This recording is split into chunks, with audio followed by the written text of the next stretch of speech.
Assalamualaikum warahmatullahi wabarakatuh. Perkenalkan, nama saya Rizky Amalia. Pada kesempatan kali ini saya akan mencoba menjelaskan mengenai modul 7 dan 8 pada mata kuliah bahasa C++. Nah, pada modul 7 atau bab 7 ini soal pertama kita diberikan sebuah soal seperti ini, lalu nanti akan ada soal yang meminta kita untuk menjawabnya. Nah, baik, sebelumnya seperti biasa soal ini sudah saya kopikan di Visual Studio, kita tinggal menjalankannya saja. Nah, ya baik, soal pertama kita jalankan dengan menekan tombol F5. Ya, kita tekan tombol F5.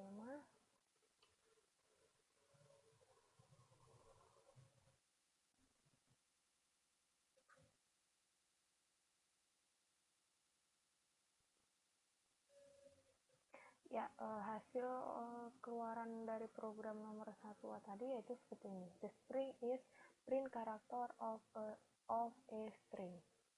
Nah, lalu kita coba jawab pertanyaan yang ada. Nah, di sini pertanyaannya yaitu jelaskan apa yang terjadi jika karakter konstansa diakses menggunakan strct. Nah, maka yang terjadi akan error karena strct itu hanya akan read only. Nah, jadi harus menggunakan pointer untuk bisa menjalankannya. Jadi, pointer seperti ini untuk bisa menjalankannya. Ya, seperti itu. Nah, baik, selanjutnya kita ke soal berikutnya.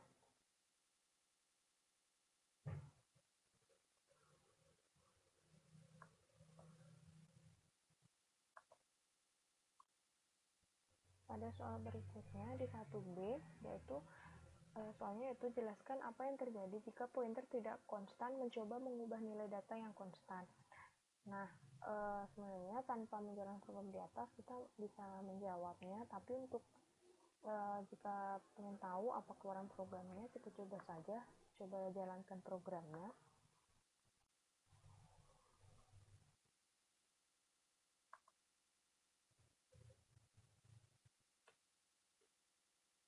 Ya, ini error. Nah, yang terjadi maka program error karena konstan int strct itu adalah nilai yang ditunjuk pointer p dan itu bersifat tetap seperti itu. Oke, selanjutnya kita ke soal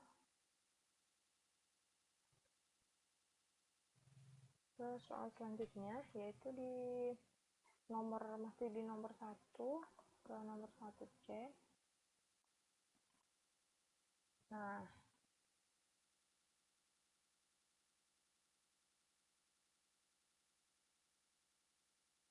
ya, langsung saja kita coba jalankan programnya untuk tahu apa hasil dari keluaran program yang diberikan. Nah, ini programnya juga error juga.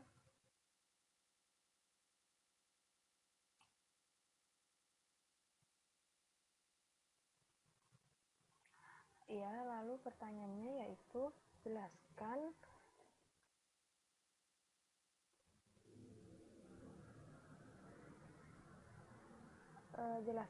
apa yang terjadi jika pointer konstan menunjuk data yang tidak konstan. Maka yang terjadi adalah error karena int konstan str sama dengan x, karena ini konstan str sama dengan dan x berbeda dengan sebelumnya. Pointer di sini bersifat tetap, sehingga alamatnya tidak bisa dirubah, namun nilai dari variabel yang ditunjuk dapat berubah. Tapi cara penulisan variabelnya benar, hanya di sini penulisannya ada yang salah. Seharusnya di sini hanya dan ptr sama dengan 7. Ya, jadi coba kita matikan yang ini. Karena PTR sama dengan dan Y ini salah, karena ini berpengaruh dengan program sebelumnya. Jadi kita coba matikan saja. Oke, lebihnya mari kita jalankan karena sudah dibenahi programnya.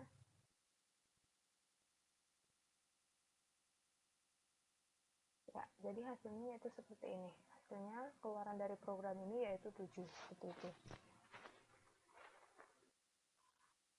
Oke, baik, selanjutnya kita ke soal berikutnya. Sebelumnya kita matikan dulu programnya. Kita komen.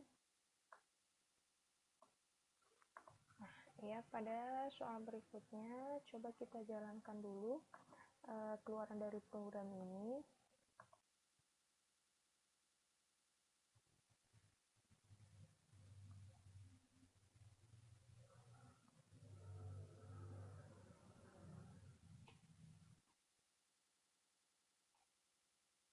Ya, keluarannya yaitu 5.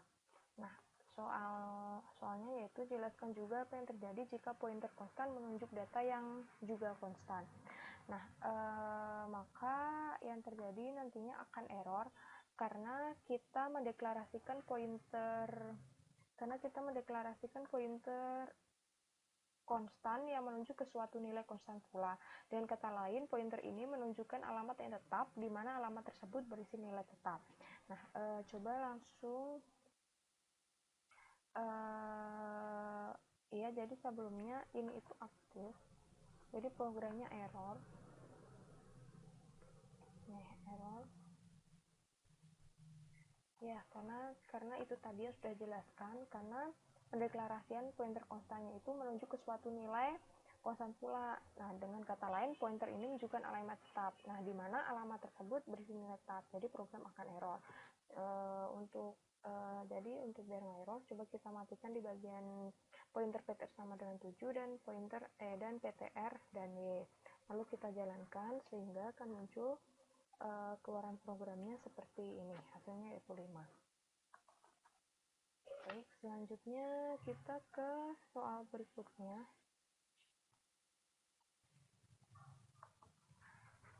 Ya, di soal berikutnya coba kita jalankan programnya.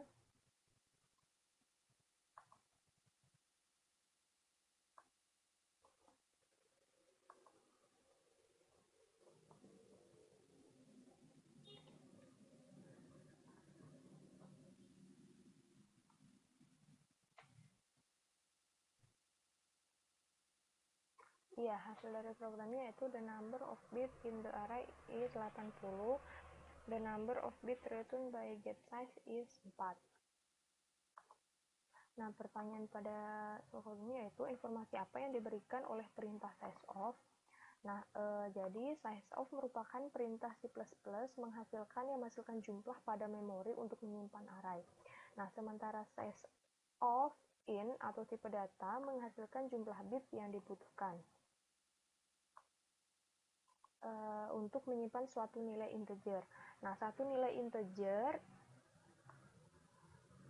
itu sama dengan 4 bit, sehingga jika variabel array ada 20 data, maka jumlah memorinya ada 80, yaitu 20 dikali 4.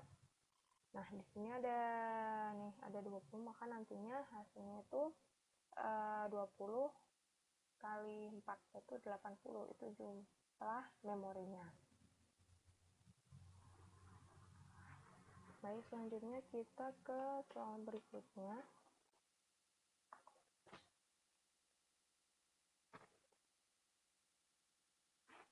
Nah, pada soal berikutnya kita memang diminta untuk menjalankan program lalu mencatat hasil keluarannya.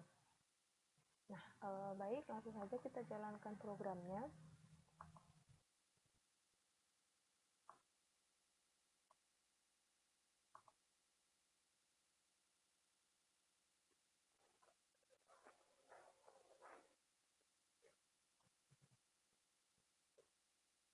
Ya, keluaran dari programnya itu seperti ini. Size of C sama dengan 1, size of char 1, size of S 2, size of sort 2, size of I 4, size of in 4, size of L 4, size of long 4, size of D 8, double-nya 8, LD 8, long double 8, array 80, PTR 4.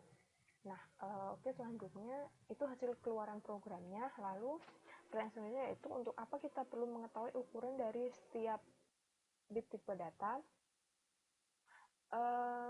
Fungsinya yaitu kita perlu mengetahui ukuran dari setiap bit data, yaitu digunakan untuk portabilitas dari suatu mesin komputer ke mesin komputer lainnya. Ukuran memori dari setiap operan komputer satu dengan lainnya bisa jadi berbeda, nah tergantung dengan jenis mesin komputer yang digunakan. Seperti itu. Baik, selanjutnya kita ke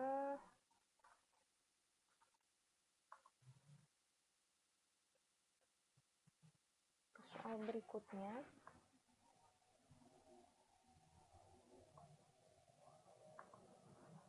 Soal berikutnya kita ke soal nomor 3.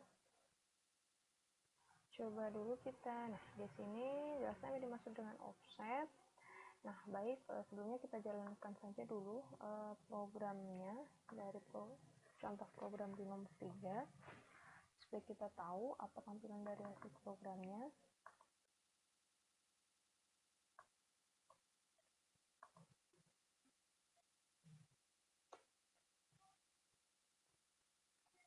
Ya, tampilan dari hasil programnya yaitu seperti ini. Lalu soal berikutnya yaitu kita diminta menjelaskan dengan offset dan jelaskan offset dalam program tersebut.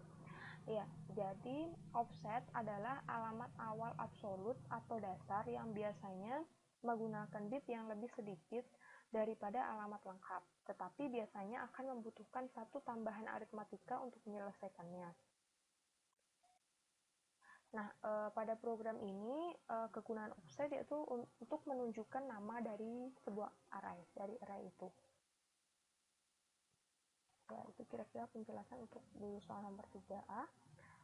Baik, selanjutnya kita ke soal berikutnya. Kita jalankan terlebih dahulu saja contoh programnya.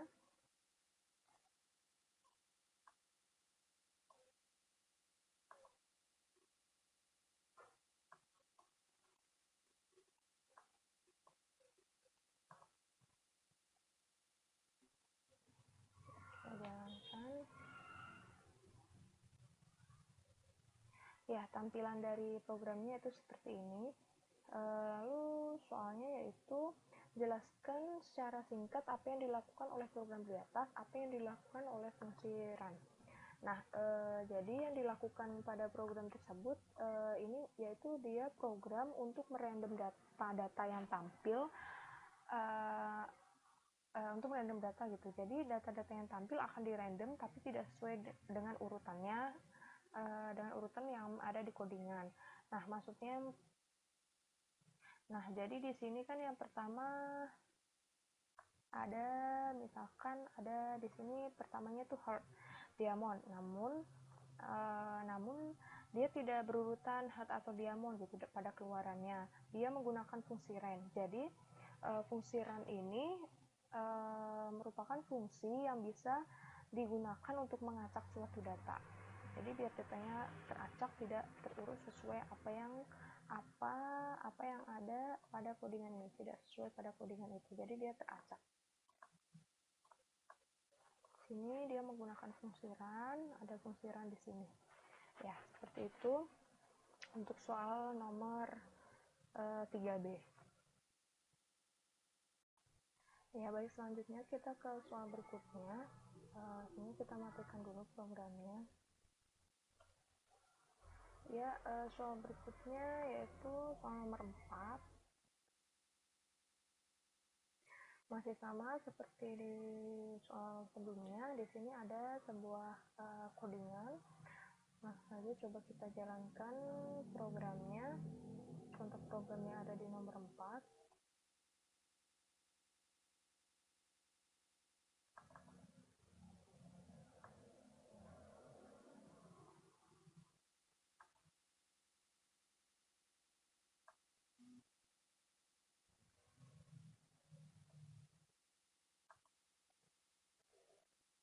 Kita jalankan.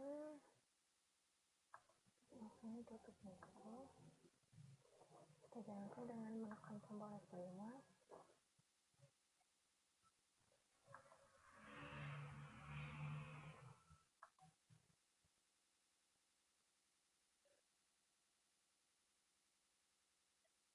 Nah, ya jadi programnya itu seperti ini. Yang pertama kita diminta untuk masukkan satu atau dua. Coba kita masukkan satu dulu. Nah, jadi seperti ini. Terus kita baca dulu soal dari soal nomor 4 ini. Pada soal nomor 4 ini kita diminta jelaskan dengan singkat apa yang dilakukan oleh program di atas. Nah, jadi yang dilakukan program ini yaitu yang pertama kita diminta untuk memasukkan angka 1 atau 2. Kan di sini angka 2. Nah, terus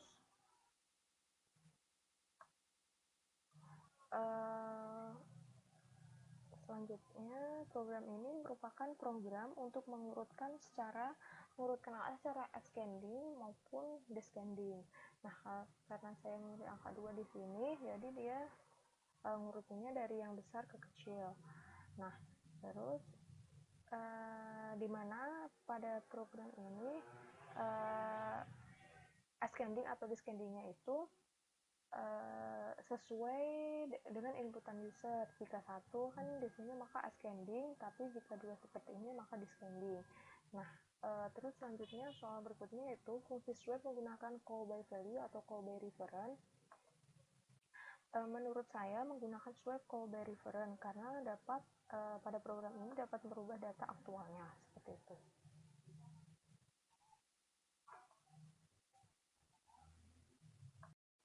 Baik, sekian tadi dari bab 7, modul 7. Selanjutnya kita ke bab 8.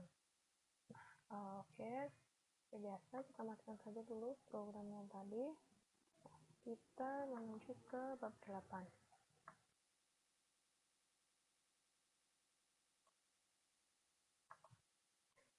Oke, soal pertama di bab 8 masih sama. Kita diberikan kodenya seperti ini, lalu nantinya kita akan mencoba mengisi pertanyaan yang ada di bawahnya. Sebelumnya kita jalankan saja dulu di modul 8 ini pada soal nomor 1A untuk tahu apa sebenarnya yang dilakukan dari program ini. Kita jalankan biasa dengan menekan F5 atau buttonnya ada di sini.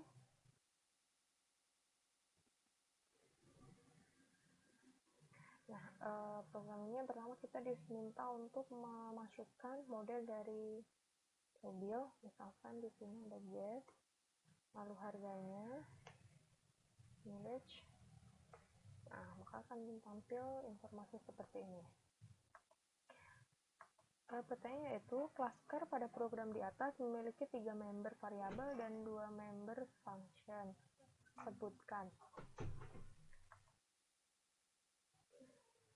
Cluster memiliki 3 member variabel.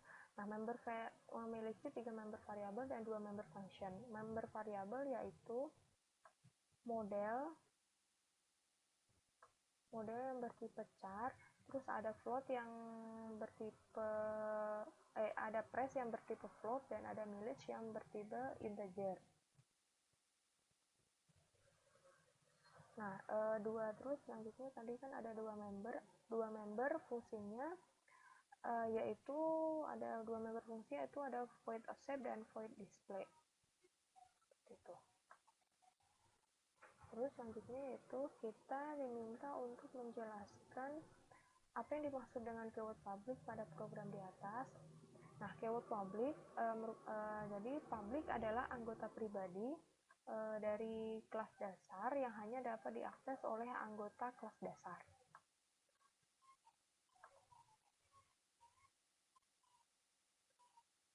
Oke, selanjutnya kita ke soal berikutnya.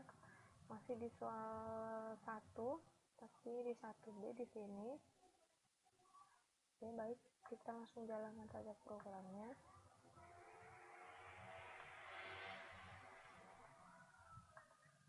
Untuk mengetahui hasil tampilan program ini,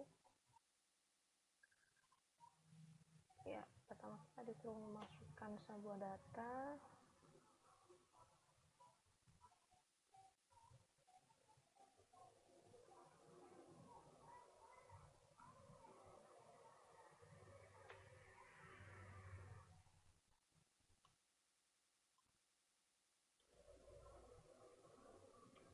Jadi hasil dari program itu yaitu seperti ini. Lalu selanjutnya pertanyaannya yaitu jelaskan keyword private pada program di atas. Nah, private artinya itu semua anggota kelas dapat diakses dari anggota lainnya pada kelas yang sama atau dari kelas friend. Itu untuk soal pertama. Lalu soal berikutnya yaitu jika member variabel pada program di atas tidak memiliki akses specifier public, private, protected seperti pada program sebelumnya, lalu akses specifier apa yang akan berlaku pada member variabel tersebut? Yang akan berlaku yaitu adalah private. Itu penjelasan untuk soal nomor 1 di modul 8. Selanjutnya kita ke soal berikutnya, kita ke soal kedua. Soal kedua masih sama dengan soal-soal sebelumnya, ada sebuah codingnya, lalu kita diminta untuk menjawab sebuah pertanyaan yang ada di modul 8 ini. Oke, kita hilangkan dulu.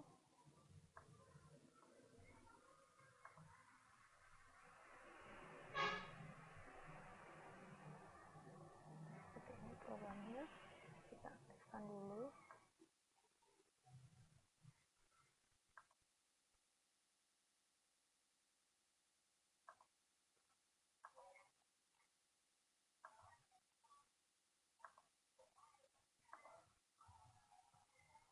Ya, programnya error. Kayaknya yaitu jalan program di atas, lalu catat apa yang terjadi beserta pesan kesalahannya jika terjadi kesalahan. Nah, jadi yang terjadi yaitu programnya error. Kesalahannya yaitu ini ada di daftar error list ini, dia interest member care model declare is increasable. Ini ada 4 pesan error pada program ini. Lalu soal selanjutnya yaitu apa yang terjadi jika beras 31 dan 32 dihilangkan, catat keluaran program. Lalu jelaskan mengapa seperti itu.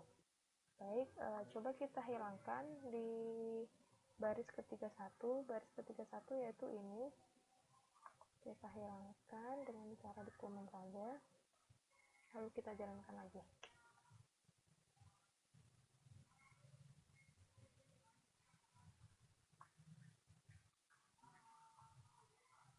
Nah, jika kan tadi pertanyaannya jika dihilangkan cara keluaran program, lalu bisa apa yang terjadi, lalu mengapa bisa seperti ini. Nah, jika dihilangkan dia ini kita input saja dulu. Nah, ketika menghilangkan maka dia akan berhasil. Jadi programnya akan running dan meminta kita untuk masukkan sebuah nama model di sini. Nah, program di sini berjalan karena yang diakses adalah fungsi yang bersifat private seperti itu. Baik, selanjutnya kita ke soal berikutnya. Soal berikutnya yaitu soal ketiga. Nah, di soal ketiga masih sama dengan sebelumnya, ada sebuah potongan kode. Lalu kita akan mencoba menjawab pertanyaan yang diberikan. Ya, kita jalankan.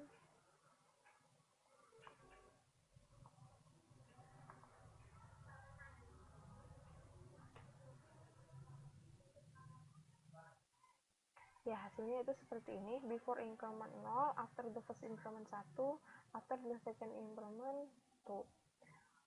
Soalnya dari nomor 3 yaitu jalankan program di atas lalu cari hasil keluarannya. Nah, kita sudah menjawab soal yang pertama yaitu hasil keluarannya seperti ini. Lalu jelaskan apa yang dimaksud dengan variabel statik. Nah, jadi variabel statik adalah variabel yang tidak berubah nilai akhirnya apabila suatu proses sudah keluar dari suatu fungsi yang mendeklarasikannya dan kemudian masuk kembali ke fungsi tersebut. Itu penjelasan dari variabel statik.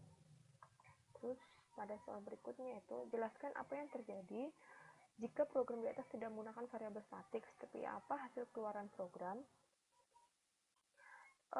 Nanti yang terjadi yaitu outputnya tidak akan bertambah angkanya, akan tetap menampilkan angka awal yaitu 0. Coba kita di sini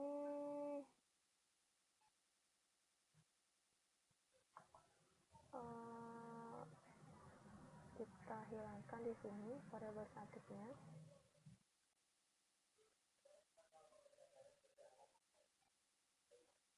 Tuh, dia error.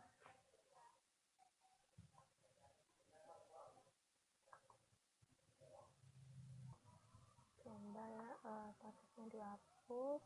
Hasilnya seperti ini. Kita jalankan hasilnya. Nah, jadi seperti ini hasilnya akan 00. Dia tidak ada tadi first incrementnya tidak 1, terus double incrementnya 2. Jadi dia outputnya tidak akan bertambah angkanya. Jadi tetap menampilkan angka 0 seperti ini. Oke, baik, selanjutnya kita ke soal berikutnya.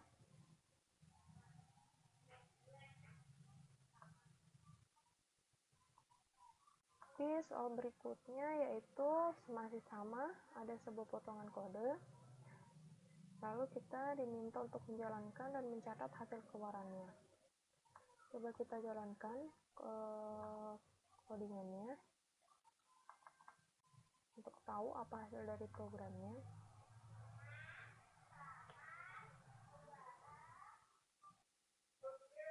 Ya, hasil dari programnya itu static var sama dengan 9. Ya, kan di sini jelasnya program di atas, lalu cari hasilnya. Jadi soal pertama udah kejawab ya, hasilnya yaitu seperti ini. Ya, seperti ini.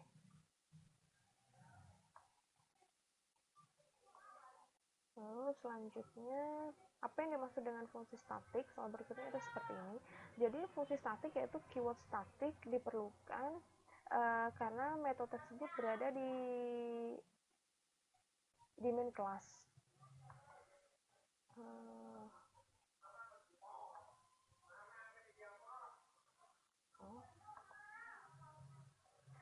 Jadi fungsi statik itu keyword statik yang diperlukan karena metode tersebut berada di main class yang juga bersifat statik, sehingga metode-metode yang menyertainya juga harus bersifat statik.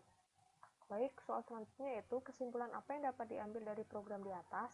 Jadi kesimpulannya yaitu program tersebut menggunakan fungsi statik dan variabel statik. Outputnya adalah data yang sudah ditentukan, yaitu 12 dan 9. Jadi kan tadi outputnya itu 9 karena di sini datanya juga sudah ditentukan, static var-nya yaitu 9, seperti itu.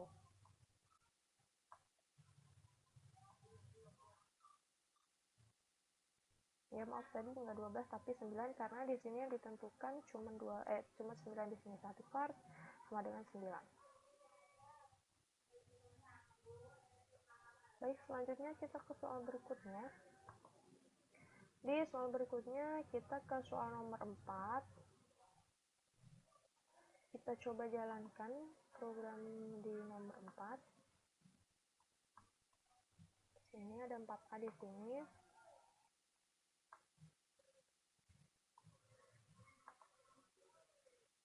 Kita jalankan programnya untuk melihat hasilnya. Sini dahulu.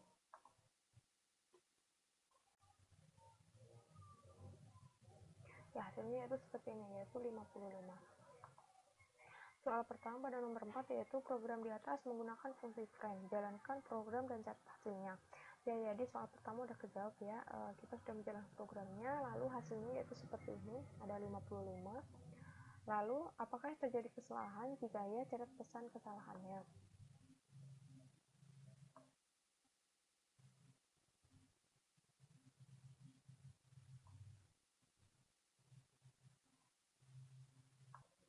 Baik, sebelumnya maaf, pada program yang tadi ini, yang 4A ini tadi, dia tidak error karena sebenarnya sudah saya ubah, jadi program aslinya tuh seperti ini.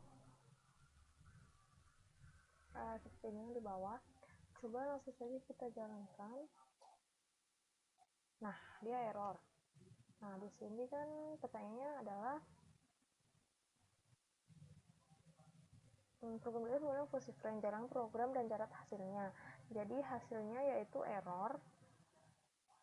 Terus apakah terjadi kesalahan? Jika ya, catat pesan kesalahannya. Nah, jadi errornya yaitu ada di error sini. Sini cannot access private member, cannot access private member declared in class A. Gitu.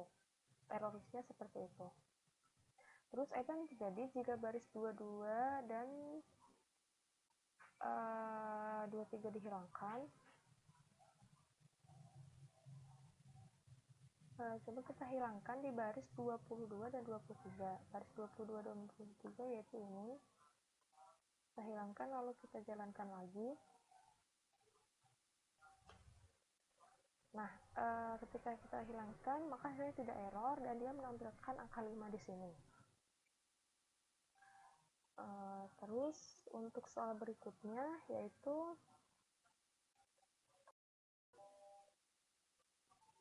baik soal berikutnya yaitu kesimpulan apa yang bisa diambil dari program di atas mengenai keyword friend.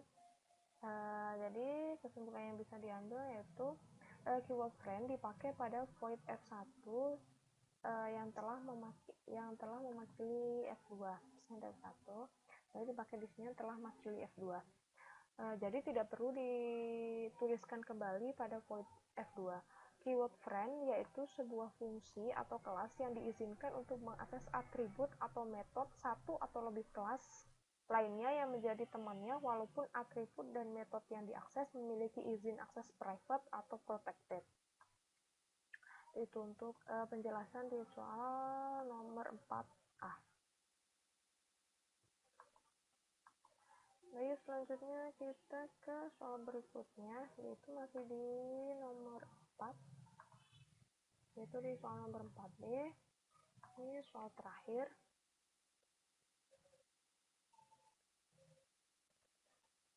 Kita jalankan saja.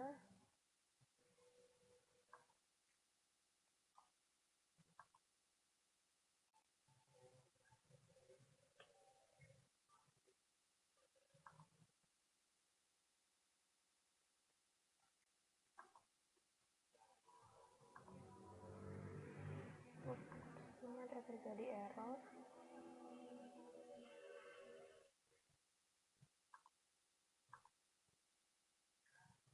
Nah, di sini kan hasilnya runtime bla bla bla bla ya. Nah, kita continue saja.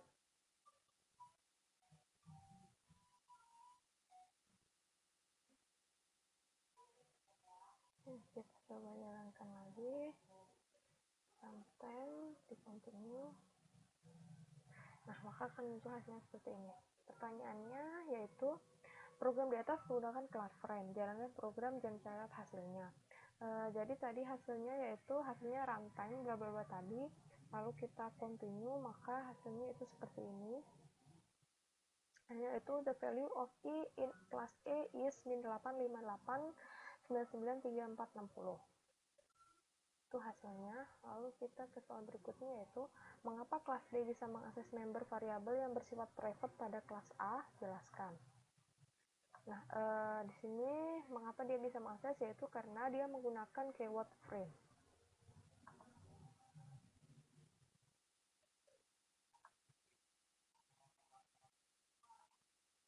Ya, terus selanjutnya soal berikutnya yaitu kesimpulan apa yang bisa diambil dari program di atas. Nah, kesimpulan dari program di sini yaitu program ini menggunakan keyword frame dalam mengakses member yang bersifat private, dalam mengakses member yang bersifat private supaya atau agar bisa digunakan. Gitu. Terus pertanyaan selanjutnya yaitu kesimpulan apa yang bisa diambil kesimpulan apa yang dari program di atas. Nah, tadi di sini ternyata kesimpulan itu merupakan soal yang terakhir.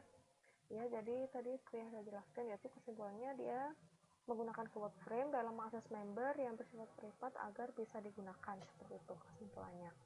Baik, sekian penjelasan dari modul di bab 7 dan bab 8. Kurang lebihnya mohon maaf, karena kita juga masih sama-sama belajar, jadi mohon maaf kalau misalkan dalam rangkaian ini masih ada banyak yang salah. Kurang lebihnya sekian dulu penjelasannya. Wassalamualaikum warahmatullahi wabarakatuh.